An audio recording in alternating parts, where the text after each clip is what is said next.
teachers, learners, and parents. Sir Jeff po, at your service. Alam nyo ba na meron tayong website na tinatawag na DepEd Commons? Ang DepEd Commons ay binuo upang gawing accessible ang pagtuturo at pag-aaral dito sa ating bansa gamit lamang ang inyong mga smart devices gaya ng cellphones, tablets, at computers. Dito ay maaari nating ma-access ang iba't ibang learning materials mula sa Department of Education. Meron itong mga interactive materials, electronic self-learning modules, at instructional video lessons mula sa DepEd TV na tiyak na makatutulong sa pag-aaral ng mga mag-aaral galing ka man sa public o private school. Walang problema dahil welcome ang lahat dito. Para ito sa mga guro, magulang at mga mag-aaral mula sa kinder hanggang grade 12, alternative learning system o ALS, at pati na rin ang special education. At huwag kang mag-alala dahil kahit walang load ay maaari mong ma-access ang mga learning materials. Tama! Libre ito. Ang kailangan mo lamang gawin ay i-on ang iyong data at buksan lamang ang iyong browser at i-type ang commons.deped.gov.ph. Alam na ba ng iyong mga kasamahang guro o mag-aral ang tungkol sa DepEd Commons? I-share mo na ang video na ito upang matuto rin sila kung paano gagamitin ang DepEd Commons sa mabilis at napakadaling paraan. Muli, ito po si Sir Jeff at kita-kits po tayo sa DepEd Commons. Paalam!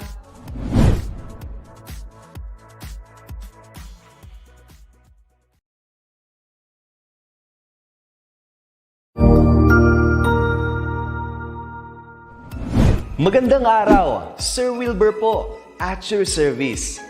Narito ang ETUlay upang gabayan ka sa inyong pag-aaral upang lubos na maunawaan ang iba't ibang paksa o subject. Ang ETUlay ay isang free online tutorial class na pinangungunahan ng DepEd Educational Technology Unit sa pamumuno ni Undersecretary Elaine Del B. Pascua. Ang programang ito ay hindi lamang para sa mga bata, kundi ito rin ay magsisilbing gabay sa mga magulang at mga guro kung paano nila ituturo o gagabayan sa bawat asignatura ang kanilang mga anak o mga estudyante. Sa kasalukuyan, ang self-learning module mula sa rehiyon ng Calabarzon at kilala sa tawag na pivot ang ginagamit sa ating ETUlay online class. Kaya ano pang hinihintay ninyo? Ihanda na ang inyong mga ballpen o lapis, papel o kwaderno at samahan kaming itulay ang pagkatuto para sa bawat batang Pilipino. Sama-sama tayong magtutulungan para malampasan ang mga hamon sa panahong ito. Halina't matuto kasama ang inyong online tutor sa oras na ito.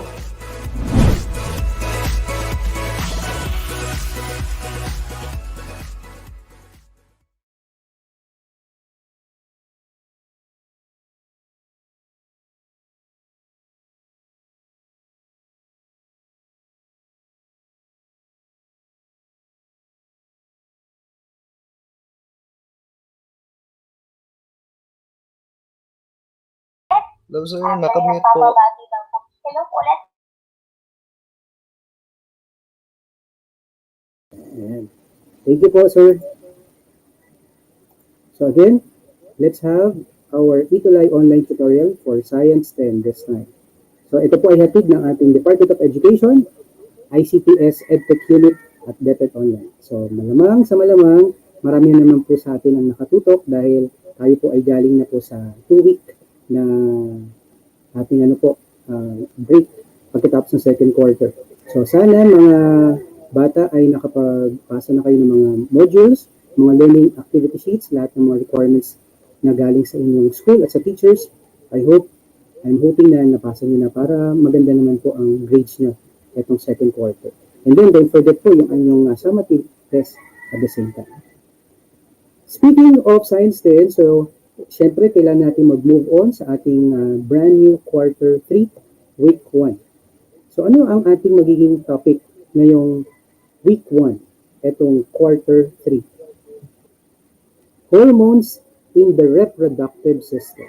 So, we will be learning and discussing the hormones in the reproductive system for Science 10, quarter 3. So, nasa biology na tayo na part ng ating Science 10.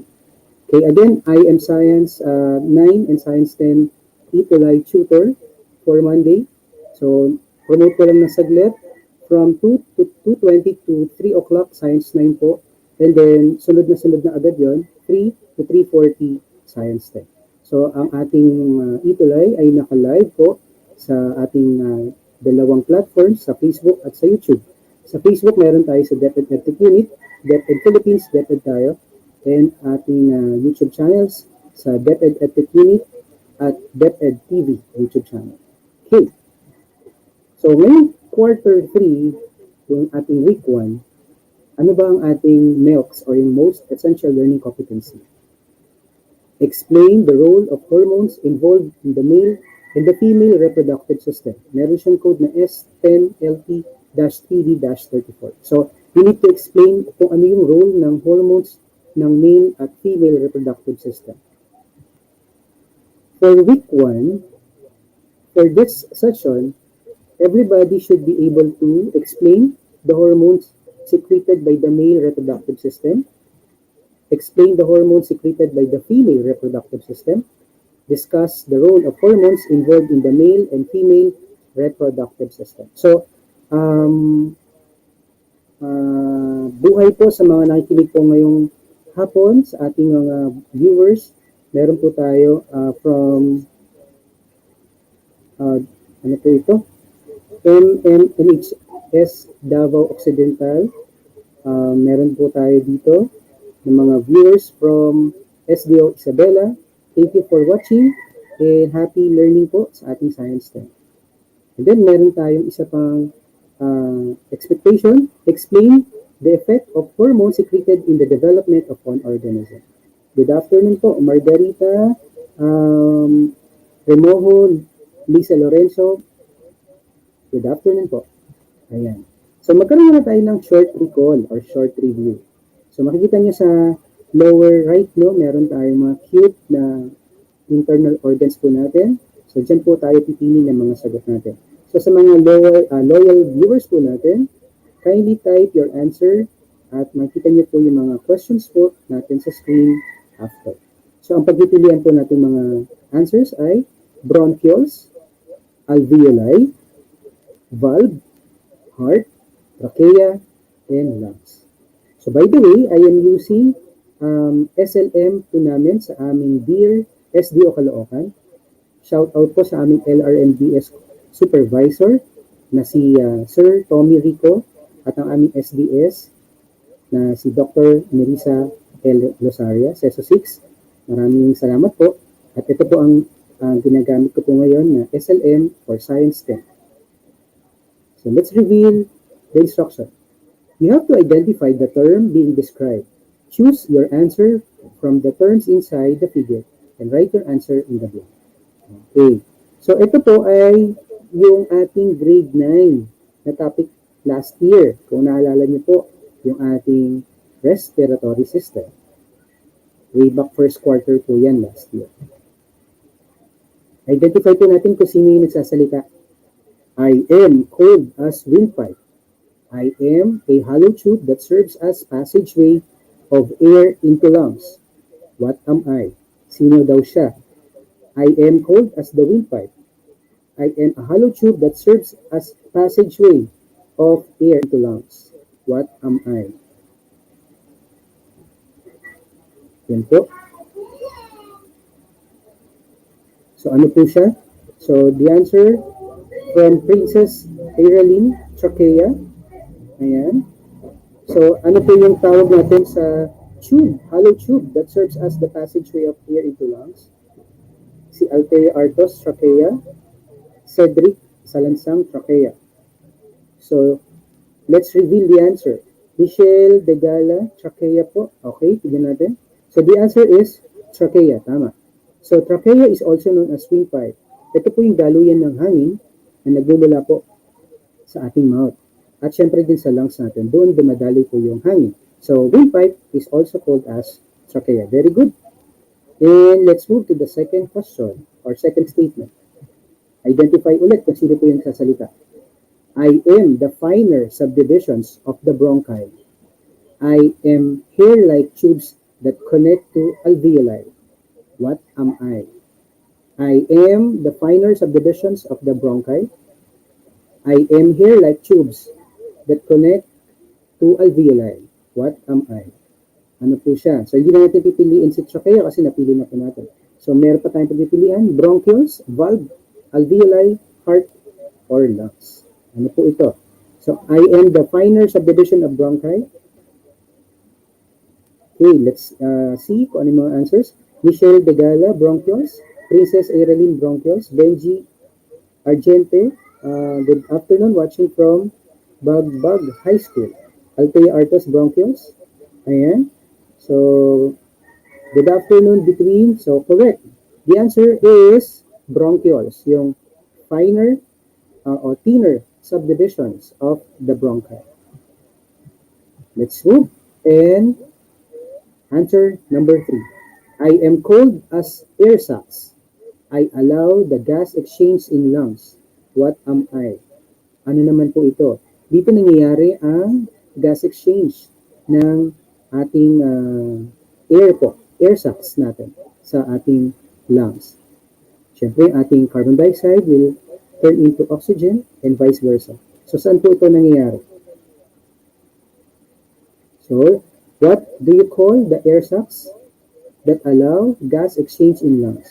So, Princess Aeroline, alveoli. Michelle De Gala, alveoli. Althea Artos, alveoli. L. Aguila, alveoli. Maria Vicenta Galvez, alveoli. Okay, so check natin. Alveoli, very good po kayo. Tama po ang inyong sagot. Number 4. I am a hollow muscular organ. I am about the size of your fist, located in the center of your chest between the lungs. What am I?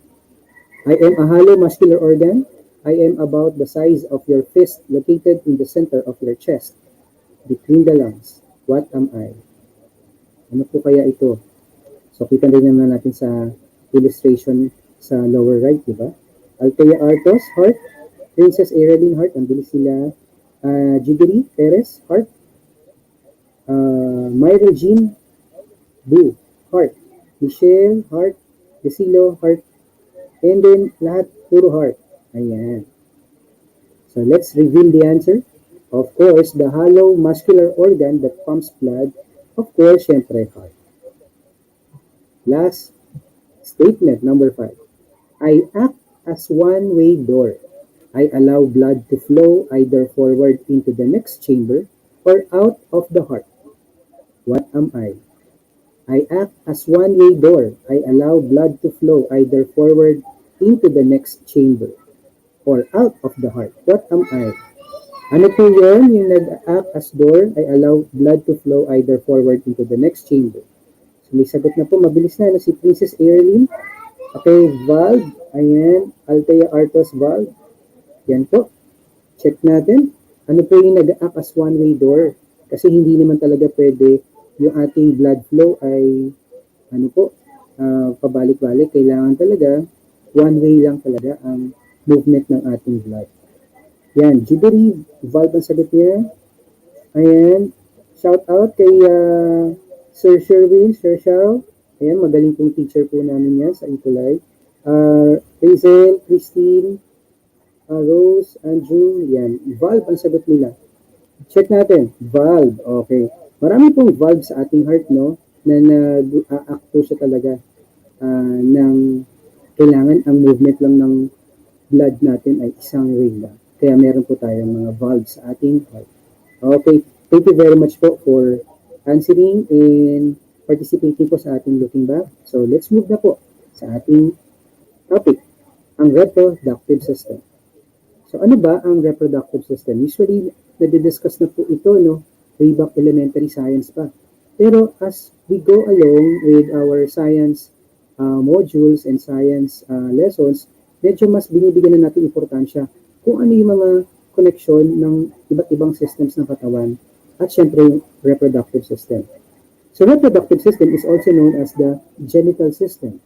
It is a biological system that made up of anatomical organs involved in sexual reproduction. So meron po tayong dalawang reproductive systems. We have the male reproductive system Yan po. At meron po siya mga functions na produce and deposit sperm. So, yan po yung kanyang function. And then the next is the female reproductive system. Ano naman ang function ng female reproductive system? To produce egg cell, protect, and nourish the fetus until birth. So again, the reproductive systems, we have male reproductive system. Ito po yung nagpo-produce at deposit ng sperm. At ang female reproductive system naman po ay ang nagpo-produce ng egg cell, protect, and nourish the fetus until birth. Ayan. So, discuss muna natin ang una, yung male reproductive system. So, meron po itong external structures at yung internal structure. So, isa-isayin po natin yung mga external part at internal part po ng male reproductive system.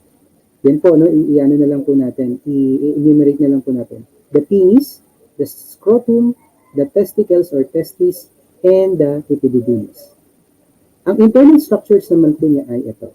The vas deferens, ejaculatory ducts, urethra, seminal vesicles, prostate gland, and vulvo-urethral glands.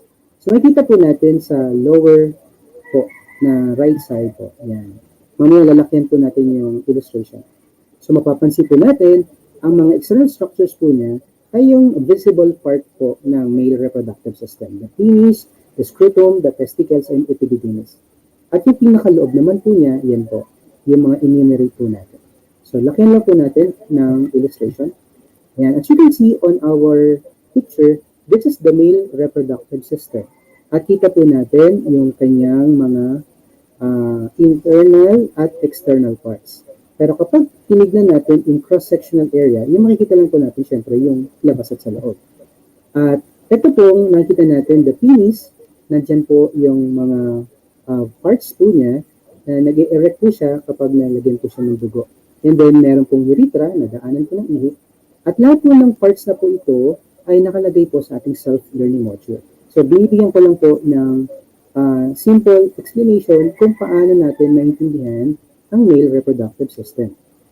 At dito po meron tayong scrotum na in-house po niya po ang mga testicles at may epididymis, the vas deferens, at lahat pa po ng mga parts ng male reproductive system. So mamaya di-discuss po natin siya. Okay, so lahat po ng male reproductive system ay connected naman po talaga sa lahat ng system. Kung makikita natin, pinapakita rin po dito yung picture ng urinary bladder na part po ng excretory system. So lahat po ito ay connected sa isa't isa. And then, the female reproductive system naman po ay siyempre katulad din ng male reproductive system ay may external structures at meron ding internal structures. So let's enumerate the external structures of female reproductive system. Ayan. So meron tayong mga sumusunod na parts. The labia majora, labia minora, the Bartholin's glands, and the clitoris. And then meron tayong internal structures like vagina, uterus, ovaries, and fallopian tubes. Yan po. Again, thank you for watching po from Miguel Jean Lopez of 10 Newton, watching from SVQIS. And Raylan Taho Hagonoy East Central School from Santiago, AJ. Thank you for watching. Yan po naman ang illustration for female reproductive system. So, i-zoom lang natin. Yan. So, this is the cross-sectional area po, no, ng female reproductive system. So, makikita po natin na yung parts niya ay nakalabel naman po. Labia majora, minora, urethra, clitoris, fallopian tube. Dito naman sa side na to, yung ovary, uterus, corpus, cervix, vagina, and Bartholin's gland. Okay, good afternoon, watching from Ramon National High School. Thank you for watching. Okay, lahat po ng parts na to ng female reproductive system ay nakalagay po sa ating self-learning module. Ayan. Ganito natin yung ating activity 2, add man out. O ano po yung add man out? So, let's try to answer the following task. You see 4 words later in each line. One word is not related to the rest for some reason. And you have to spot and you have to determine or identify the add one that cross out. So, tignan natin kung ano po yung medyo hindi po talaga related. So, kumbaga sa mga tao, yung na out of place natin. So, again, I would like to ask everybody to answer and participate po. Ika-type nyo lang po yung inyong sagot sa ating comment section. Ready na po ba? Okay, papakita ko po yung number 1. Again, meron po tayong 4 na words and you have to identify sa 4 na words na yon kung ano po yung hindi dapat kasama sa grupo. Let's have number 1. Okay, yan. 1. Ito po yung mga words. Penis, scrotum, testis or testes, vas deferens. Ano po ang hindi dapat kasama sa grupo? I would like to ask for your participation. Maaari po natin type ang ating sagot. Penis, scrotum, testis, or vas deferens. Ano po dito sa 4 ang hindi kasali sa grupo? Yan, sagot ni Princess, Airly, Rueda Reyes, number 1. Ang sagot niya ay vas deferens. CJ Bersoto, Crisporo, yan. Thank you for watching. Jordan Maliape, San Francisco Integrated National High School. Ayan po. Okay, may sumasagot pong scrotum, may vas deferens, scrotum, vas deferens. Yan, tingnan po natin. So, ang clue natin dyan, yung isa dyan ay internal part. Internal part siya. Yung tatlo, external part. Ayan. So, yung tatlo dito are external parts of the male reproductive system. At yung isa dyan ay nasa loob, internal. So, AM Camunias, vas deferens. Coanco Polistico Maylin, vas deferens. Mark Hill Guillermo, vas deferens. Watching from San Francisco National High School, principal po nila si Ma'am Aurea Donita Origines, District of Victoria PSDS, Eva Marie S. Cambe, SDO Laguna, SDS Marites B. o Marites A. Ibanez. Thank you for watching po, Ma'am. Vas deferens po. Yan po. Let's check ano po yung i-cross out natin. So the answer is vas deferens. Because yung penis, scrotum, and testes are external parts po ng ating male reproductive system. While the vas deferens is the only one that is considered as the internal part niya. Kaya, vas deferens po yung sagot. Yan. Alexander de Guzman, San Francisco Integrated National High School. Thank you for watching. Let's move to number 2. Ayan. Ano naman kaya dito ang naiiba? Sa babae naman po. Uterus, ovaries, prostate gland, fallopian tube. Ayan, very ano na po, parang giveaway na talaga to, no? Anong maiiba dito sa 4? Uterus, ovaries, prostate gland, and fallopian tube. Good afternoon po, watching from Managpi National High School.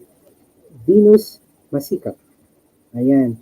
Very good ito si si Princess Ayrelin. Ayan, tama yung sagot niya. Tama rin yung sagot ni Rangel. Very good. John Diazcad, that's correct, sir. Althea Artos, correct. Zamiel, correct. Ayan. Cassandra, Daisy Simbulan, very good. Tama po yung mga sagot niya. Ang sagot ay prostate gland. Kasi yung uterus, ovaries, and fallopian tube ay para sa mga babae or female. At yung prostate gland ay para sa male, sa lalaki. Okay. So far so good. Let's have number 3. Ano naman ang naiiba dito sa 4? Epididymis, Cowper's gland, seminal vesicles, urethra.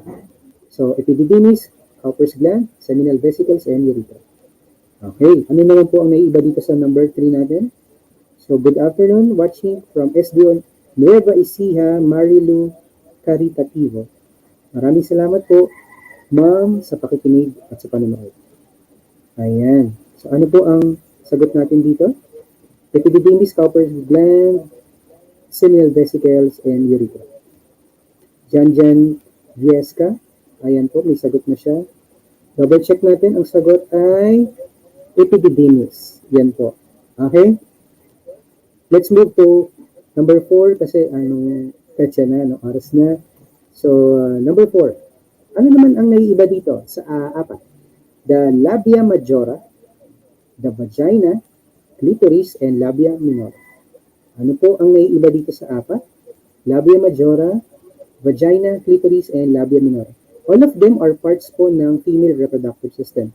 Ang iba lang dyan ay yung internal part. Kasi 3 of them are externally po, no? External part po. Ayan po. Ayan, watching from Sapang High School, Jovelyn Martinez. Ayan. So, may mga sagot naman na tama. Anita Daicon Perez, watching from Maremco Elementary School. Thank you for watching. So, let's move.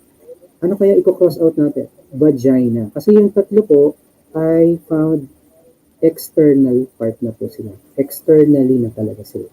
So, vagina po ay nasa loob. Okay, let's have number 5. Ano po yung naiiba dito sa apat? Scrotum, testicles, the Bartholin's gland, or the ejaculatory ducts. Ano po yung naiiba dito sa apat? Scrotum, testicles, Bartholin's glands, or ejaculatory ducts. Ano po ang naiiba? So, clue natin, yung halos lahat dyan ay male reproductive parts. Pero yung isa dyan, pang babae o female. Ano po? Watching from Tampaan Integrated School, Isilita, Pañares, Baljo. Watching from Villa Concepcion National High School, Rain J. Cabusura o Cabusora.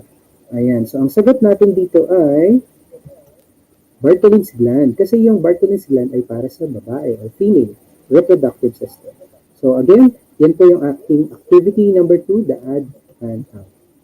Okay, let's move now. Nakita niyo po sa screen natin ay yung kulay pink na to. No? Yan. Siya talaga yung sabihin na natin na main cause talaga ng secretion ng hormones ng male at female reproductive system. So this is the pituitary gland. Matatagpuan natin sa ating base of the brain natin. So this pituitary gland ang nagiging talagang cause of the secretion of the hormones. Kaya isa-isahin natin siya. Sa mga lalaki or male reproductive system, nag-secrete ito ng hormones. Meron tayong 3 klase or 3 types of hormones for the male reproductive system. So makinig na po tayo. Meron tayong FSH or the follicle stimulating hormones. Meron tayong LH or luteinizing hormones. At meron tayong pangatlo, the testosterone. We will discuss that in details in the next slide. Okay. So, ang mga hormones na sinisekret po ng male reproductive system ay ang follicle stimulating hormones. This is necessary for sperm production o yung proseso na tinatawag na spermatogenesis. Ang etong klase na to, na follicle stimulating hormone na to, ay nagkakos talaga to ng pag-produce ng sperm sa mga lalaki. And then the next one is the set of hormones na tinatawag natin na luteinizing hormones. Ito naman, ini-stimulate naman niya ang pag-produce o pagpagbuo ng mga testosterone o yung isa pang klase ng hormone. At ang testosterone naman, this is the most important androgen or the male sex hormone that is secreted in the testes ng male reproductive system. So again, there are 3 types of hormones that are secreted by the male reproductive system. These are the following. The follicle stimulating hormone, tandaan natin, this is for sperm production. Luteinizing hormone for production of testosterone. At yung mismong testosterone ay the most important androgen male sex hormone na ginagawa po sa loob ng testis. Ayan. From San Francisco Integrated National High School, good afternoon. Good afternoon po, Chona Gallardo Romero, watching from SDO Zambales. Okay, let's move to the female secretion naman sa female reproductive system. Again, pituitary gland pa rin.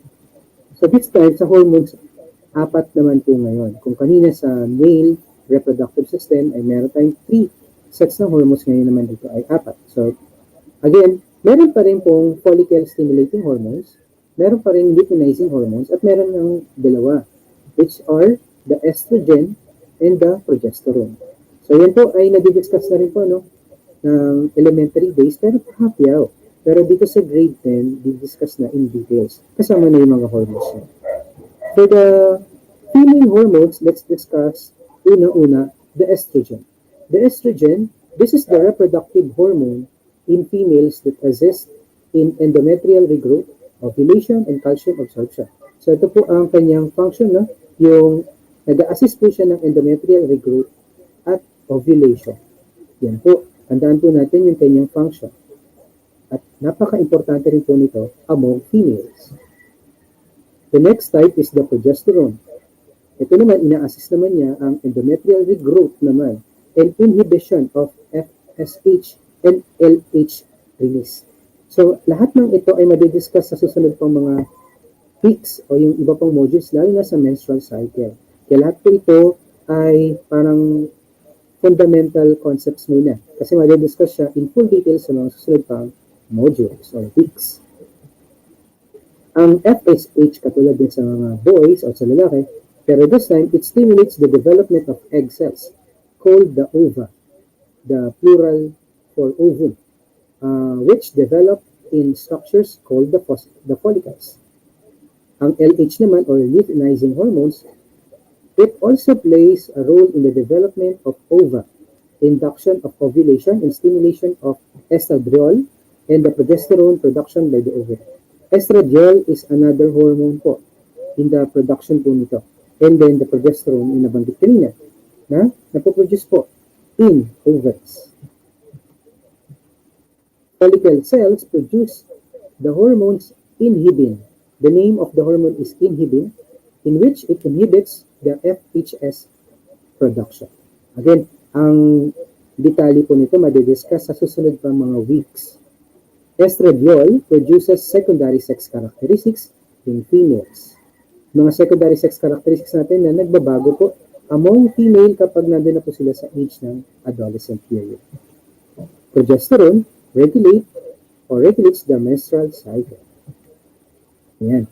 So again, review lang natin kung naintindihan po natin sa ating SLN, nandiyan na rin po sa inyong self-learning module, meron tayong activity number 4. So anong gagawin natin sa activity 4? The hormone secreted by the female reproductive system. So merong instruction. This time, try to arrange the jumbled letters to form the correct terms based on the given definition. Write your answer on the blank. So that's the instructions. Again, our viewers po, kindly type your answer. And we are going to rearrange the jumbled letters to form the correct word. Ang ating description ay hormones that produced by the follicle cells. Hormones that produced by the follicle cells. Ano po yung mga letters niya? N, I, B, H, N, I. So clue, may word dito na inhibit. Ini-inhibit niya yung mga mga hormones po dun sa mga nabanggit kanina. Ayan. Raven, Alvarado, inhibin. Princess Ereline Rueda Reyes, inhibin. Daisy Simbulan de la Cruz, inhibin. Ayan. Isilita, Cristel, Dian Joy, Trisha May, Desilio Andales, Dian Joy, Rosalie Escuadro, John Paul Aranas. Ayan. Cristoro, Alvarado, Orlinda, inhibin. Okay, correct. Clap, sabi ni Raingen Alvarado. Correct, inhibin. So let's have number 2. Ano naman ito? Productive hormones in female. Productive hormones in female. Bigyan ko kayo ng clue. It starts with letter E. E, as in egg. Ayan, productive hormones in females. Ano po ito? So tingnan natin kung sino unang sasagot ng question number 2 or statement number 2. Ano yung productive hormones in female? Ayan, si Alvarado, una na naman. Estrogen. Nauna din si John Miguel Garcia and Althea Artos, estrogen. Daisy Simbulan, very good. John Miguel Garcia, estrogen po.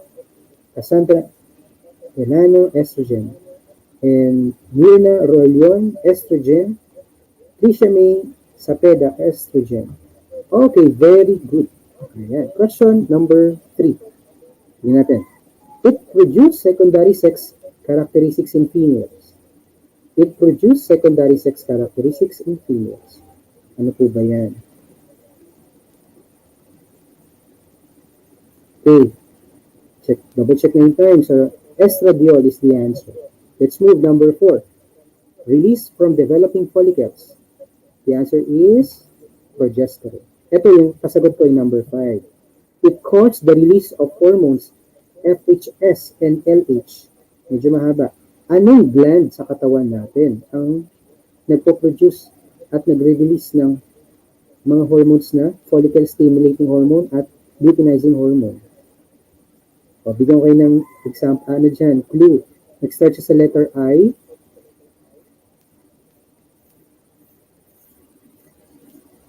I ba to? Tingnan natin. Sige, pakita na natin sagot. Inferior pituitary. Medyo mahaba yung sagot niya. Inferior pituitary. Okay. So let's have wrap up. Reproductive system, also known as the genital system. This is the biological system made up of all anatomical organs involved in the sexual reproduction. Reproductive hormones, they are usually made in the ovaries in female and, take note, testes or testes in the males. The primary functions involved in the functioning of the male reproductive system are FSH and LH and testosterone sa mga lalaki. Sa babae naman po, meron tayong estrogen and progesterone. Siyempre, kasama na rin po yung FSH and LH. Check your understanding. Kung makikita natin ito sa inyong SLM, ito po yung concept map ng buong reproductive system. Meron tayo dito on the left, dito sa left side at sa right side. So, dito po, sa number 1, ano kaya ilalagay natin dito? Dito may mga structure po na penis, vas deferens, urethra, LH. Dito naman sa pangalawa, sa number 2, merong labia minora, fallopian tube, FSH. Ano kaya ito? And then, lalagyan nyo lang po ng sagot dito sa external and internal at hormones. Same as with number 2. Yan po ang ating check your understanding. So, thank you very much for your comments and suggestions. Email us at edtech@deped.gov.ph. Maraming salamat po sa mga tumutok kanina sa ating Science 9 at Science 10. Siyempre, don't forget, meron po tayong bagong-bago robotics po at coding. So, kung may time pa po kayo, mangyari po, manood pa po kayo ngayon sa ating DepEd Edtech Unit, FB page, DepEd tayo, DepEd Philippines, at sa ating YouTube channel. Again, see you next week para sa ating Week 2 for Science 10 Quarter 2. Thank you very much and good afternoon.